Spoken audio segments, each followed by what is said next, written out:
Holy Week, we like to call it. And so I'm excited about all of the programs this week. We will be talking quite a bit about Easter and Easter related things because, let's face it, it's a big deal. So we're going to kick this off with someone that you may know. If you watch Laura Ingram's program, you will definitely recognize him. If you watch EWTN, you'll recognize him as well. Raymond Arroyo is my guest, and frankly, I'm quite excited. And Raymond, I have to tell you, we're going to talk about your new book, and I get lots of books. I've got stacks of books on my I'll desk. bet. Interview people every day. Yours is one of the few that I actually read cover to cover. Oh, now that's a high honor. Thank you, Randy. You made it easy though, because Well, it has lots of pictures. it does. It's short, It does. but I'll show it to people here. It's called "The Thief Who Stole Heaven," and it says a legend, and we will talk about the legend Yeah. aspect of it. But truly, I will say this: I picked it up thinking, okay, I got a kid's book here, that's fine. It's actually a really fabulous story. Yeah, I Tell us agree. about it. Well, again, I'm so glad you read through it, and I'm getting so many letters from families who tell me the same thing. When I first encountered this story, and I'm always on the lookout for good and new stories, Randy.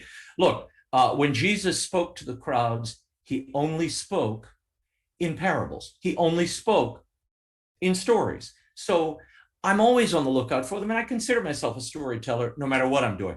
Well, when I came across this story of the good thief, his origin story, if you will, I thought, why haven't I ever heard this? And it's in the writings of Augustine, John Chrysostom. I mean, these are ancient church fathers. These are guys writing in the fourth and fifth century. I knew of the good thief, like so many listening and watching, and you, but I'd never heard this earlier brush with grace, this encounter with the child Jesus. So once I started pulling the threads together, my initial thought was to turn it into a novel. And then I thought, okay, wait a minute, Raymond, who's your audience here? And my audience is a family audience. And I want generations to converse and dig into the story and experience it together. So with that, the only real platform available to me was a picture book. So, but I consider it a family read, not a kid's book, not a children's book, because there are two stories happening here. There's a level that kids will ride on, the adventure, and this kind of pirate in the desert tale, and his bad choices leading to his redemption. And then for the adults, there's a very different tale going on in the background. But the kids won't necessarily be on that same wavelength. So I've been struck by how moved emotionally people have been, and spiritually to the work, which I have to say, I didn't expect when I wrote it. Why do you think that is? I mean, I read it, so I think I know. Yeah. But why do you Well, suspect that it moves people on a deeper level? I think every story, Randy, and surely Jesus knew this when he spoke to the crowds. Um, Stories with a story, the teller only does half the job. The audience, the receiver, does the other half. So it depends on where you are, what you're ready for when you encounter that particular story. With this, I mean, I had a letter. In fact, there's an Amazon review you can read of someone who is dealing with a terrible illness, obviously grappling with guilt in their own lives for things they've done. And for them, it was a reminder that there are second chances. God gives up on no one. None of us are lost to God, none of us. And that mercy endures to the very end. And I think the power of that in this divisive, cutthroat, ugly time that we're occupying now, that message is so countercultural in some ways, and it reached them on a deeper level than and that's where I look. All I do is write the story and try to tell it in the most honest and truthful way. The rest of it is up to the audience, and they all take different things from it, and that's, I guess, where the Holy Spirit does his work. Yeah, and one thing that stood out to me, and because Yeah. I'd never heard this story before, Yeah. and you do call it a legend because rightly so, we're not really Yeah. sure if the validity of it, but Yeah. it's a beautiful story from a Hmm. storytelling standpoint. But here's one thing I noticed. This is a guy who had. If can I give away the plot? Are you okay with I give a You little can give spoiler? away a little of it. Okay. Don't spoil everything, Randy. But yeah, give away a little. Okay. Um, he you were talking about see, I'm going to ruin it. Let me get to the spiritual point. Okay. This we we would not accept Jesus accepting this person based on his deeds and his life, the entirety of Right. his life. Right. But He was a sinner. He was a heavy sinner. he was This is a yeah, and a murderer. yeah, And that's look. This is the glory of this story. This is a man who, and I think they call it a legend. I think it's more than a legend, Randy, because I found it in so many authoritative sources, where they reference this tale. And just to tell people, I see this story as a bridge between Christmas and Easter, because Dismas, the good thief, as a young man, encounters the Holy Family on their way to Egypt, and he intends to rob them. I mean, that's how the story kind of opens. He intends to rob them, and grace is thrust upon him. He meets this Christ child, and he is awestruck, but he doesn't transform his life. He goes on like so many others and makes terrible choices. And you see that path diverge. And then at the end, he gets a second shot at redemption, a second chance at grace.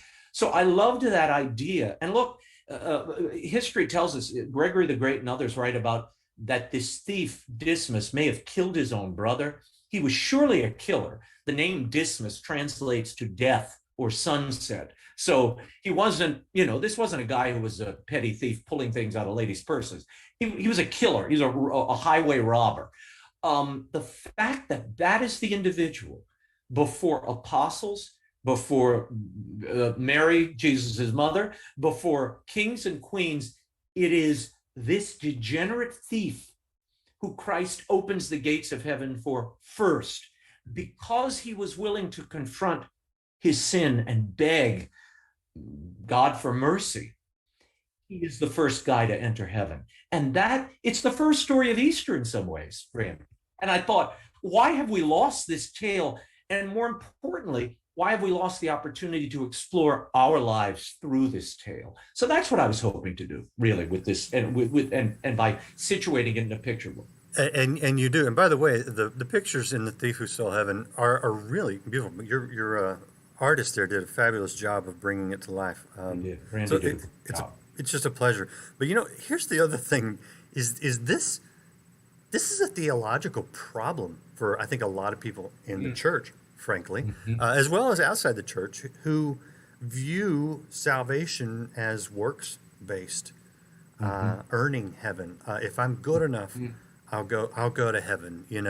I think I'm a good person kind of attitude, which is very pervasive both in and outside the church. Yeah. This, and you mentioned this. This is Christ and Christ alone. Yeah. Yeah. Well, he takes us as we are.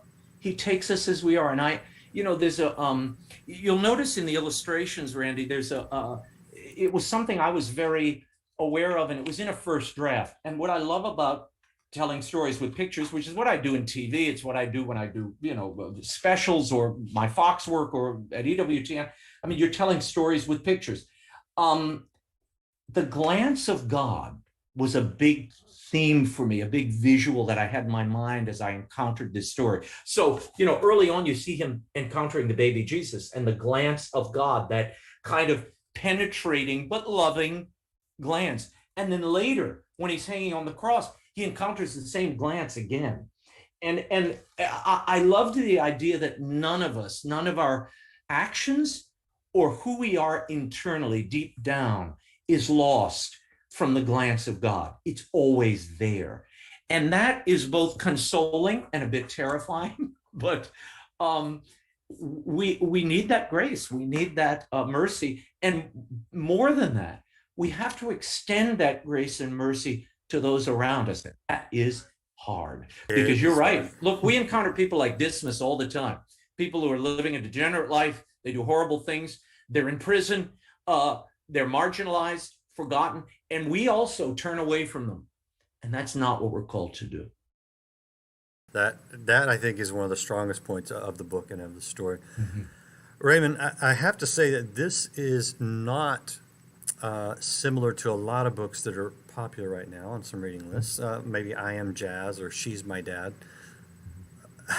This this is very different than what's going on in the culture right now. Mhm. Is that something you're intentionally doing? Is putting things out there that are counter? Randy, I grew up reading classic children's literature. And what I love about, and the reason I write for kids now, is because as a father, when I read these same stories, Jungle Book and Peter Pan and Treasure Island, when I shared those books, the Narnia books, when I shared those with my children much later in life, like Dismas, the lights come on in different ways. You see Right. things there you Right. miss the first time. Every time I would read Peter Pan, I'd weep, no matter what child I was reading it to, because it's a meditation on age and growing up and letting go of things and taking others to you and having that childlike sense of wonder in your life. There are eternal truths in children's books. And I thought as I read what was available that I wanted to contribute something that perhaps was missing. And it is that sense of awe, that sense of wonder, that sense of creation and how fantastic and glorious and wondrous it is. Charlotte's Web. I think Charlotte's Web is one of the most beautiful reflections on redemption and life and death and friendship that you can find. And it endures generation after generation. So that's the type of work I'm trying to create. And look, there's a lot of wonderful things out there. There's silly, fun stuff. Kids should have fun. I totally approve of that too. And there's also things that I think, we can do better.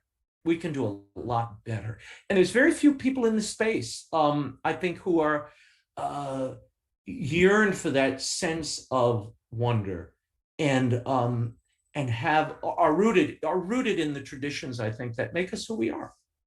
Yeah, one of our viewers mentions Little House on the Prairie, Yeah, a classic. I mean, my sisters read that growing up, and we watched right. the TV show. That's been, I think, canceled. Yeah, We're facing something in the culture that is pernicious. It's not healthy. yeah. It's counter to the message of the books that you're writing. What do you think? Well, I know we hear Well, it's from a you a lot on Laura, phenomenon. but yeah, what are you seeing? It's a cultural phenomena, and whether it's Laura Ingalls Wilder, not Laura Ingram, but Laura Ingalls Wilder, or Dr. Seuss, or who else did I hear about? Dave Pilkey, or whoever it is. We are all one step away from somebody saying, we don't like this, we don't like that. Here's my take on this. Rather than purge or destroy or swipe all memory of that individual aside, that's just the opposite message of The Thief Who Stole Heaven, which is about none of us are discardable. None of us are to be thrown away. We're children of God. And there's some good there if you can draw it out and find it. Redemption is still possible. So I'm all into, if you want to correct somebody, if you see something they've done wrong, but when you're dealing with particularly a deceased creator of art, I think it wrong to try to take particularly individuals that have shaped the culture we occupy. Walt Disney. I'm all against changing these attractions, destroying these films. Leave them as they are, deal with them as they are. Look, there are cultural depictions, there are depictions of relationships between men and women that people might disagree with now, but it was socially acceptable at one time. Explain why that was so, what was good or offensive in that time, and how we can do better today. But don't tell me that that's not acceptable. But Cardi B and her song and writhing around at the Grammys, that's perfectly acceptable. And this is what mature relationships look like. Something's wrong here. And I think we have to be rational and consider our own legacy and think about this as members of our own family. We don't forget members of our family because of bad or offensive things they might have done in the past through our present eyes. We take that into consideration and hopefully lovingly describe that for the next generation, because there's wisdom there. There's something to be earned and gleaned from studying, particularly these works of art. And when you lose that, you lose the culture, you lose who you are, you lose your past. And Look, I mean, I'm reading the Bible the other day. Flip through the Bible. Read JL's story. You know, a woman takes a spike and drives it through a guy's temple. How long until that's offensive to somebody? I mean, there's a lot of offensive things there, tons of offensive things, but it's human behavior. It happens all the time. That's why it's there, to put it in context and understand it, and how even figures like that can find redemption. There's hope. And that's we lose sight of that, I think, and we lose sight of our own humanity when we strike our stories from memory and from the public record. We're talking to Raymond Arroyo. This is his latest story. It's The Thief Who Stole Heaven, and Raymond's still singing a little zippity doo-dah, it sounds like. I wouldn't go that far. I don't know. I haven't seen the movie. You know, that's a movie I literally have not seen since I think I was like 5. They don't play. They don't play that movie anymore. I know. It had a great soundtrack. I grew up with the album. Yeah, beloved songs. Yeah. I'm curious about you on a personal level. You work at EWTN, and as well as PBS Christmas program. You kind of popped up in a lot of different areas. I think most people now know you're from Laura Ingram, from the Ingram angle. How did you get to where you are and doing what you're doing? It's a little unusual, I think. It is unusual. I have an unusual path and an unusual life, Randy. I grew up here in New Orleans, where I still live. I am a child of New Orleans in many ways. Music and food and cultural expression and community and faith is and was very important to me. It is part of who we are here and what makes us distinctive. And what I love, as I watch the terrible BLM riots over the summer and so much of the disunity we've seen in the country, we in New Orleans have been spared a lot of that. And part of it is, as people of different races, we occupy such a little space of earth, but we share food, music, our love of sports, a particular sports team, the Saints, who dat, and all of our cultural expressions hinge on one another. I mean, when you start pulling jazz apart, there's Italian tarantella, there's the German umpapa band, there's the Congo and African rhythms, there's Spanish cadences. All of that melds to bring you jazz. Well, if you pull any one of us out, it all falls apart. So we need each other. We need each other for the music. We need each other for the food. We need each other for life. And so that's who I am. That's my background. That's kind of how I approach all of this, everything I do. I was in the theater for many years. I directed, I acted. Then I segued into journalism. And to me, it's all the same impulse, telling stories, trying to figure out what's really happening, and then communicating with an audience in a hopefully winsome, entertaining way, but also an authoritative and an important way. There's information that needs to be imparted that many times is overlooked or ignored. So whatever the platform, that's what this is about. Understanding each other, understanding who we are as people and where we are today and where we're going. Well, where are you going? I know you had the Christmas book out last year. You've got the Will Wilder series. You're kind of on fire right now when it comes to these beautiful, creative stories geared at younger people, but with these deeper messages. Yeah, and I've written adult books as well, and I have another adult book in the wings that I'm working on. But it's in many ways the children's literature is a retreat for me. It becomes my creative escape. Because I deal with so much of the breaking news, the ugliness of the world, the clamor and the fights and the battle of the moment. It gives me a chance to reconnect to what truly matters when I'm working on these fiction projects or children's lit. In some ways, there's an understanding I can settle into, and I have the time to meditate, think about the things that really matter, our children, our future, who we are. Will Wilder is a fantasy series, but it's really about the battle between good and evil that wages in all of us and outside. So I can get at things there and unpack things that I'm dealing with in my professional life or personal life that I could never give voice to. So It isn't. It's a great outlet. I love it. To me, some people go to therapy. I don't need therapy. I write. So, You can check out Raymond's books at raymondarroyo.com. You'll see up here The Thief Who Stole Heaven, as well as the Christmas one, The Spider Who Saved Christmas, which actually I have a copy of that too. That was that's good. fun. And then the third, Will Wilder, Amulet of Power, is on pre-order right now. When is that coming out? Let's see. Oh, it's already out. Oh, that It's one, already okay. out. Yeah, it's out. You can get it. It's in paperback and hardcover, and those are great. If you have a child who likes the Rick Riordan series or the Narnia series, it's a neat it's a fantasy series, but it's one of the few middle grade series where the entire family goes on the adventure with the kid, with the protagonist. I was always frustrated that all these series, it's always the kid alone. It's the child breaking away from the parents, breaking away from any parental authority. They're kind of off in their own universe. That's not reality for most children. Everybody, even children who are without families, they have mentors, they have caretakers. I wanted to see what it would be like if you put a child with a very special gift at the middle of a family saga and let it play out. So that's what that series does. I love the Will Wilder series. It's very close. And you're getting a lot of great feedback. People love it. Yeah, people love it. All I right. enjoy it. Raymond, I appreciate what you're doing. Is there anything else you want to mention? Anything that I didn't touch on before I let you go? No, Randy, only that, this is a season of hope. It's a season of redemption. And I love that in The Thief Who Stole Heaven, we can focus again on that idea that no one is truly lost, because that includes all of us. And that's both a reassuring message.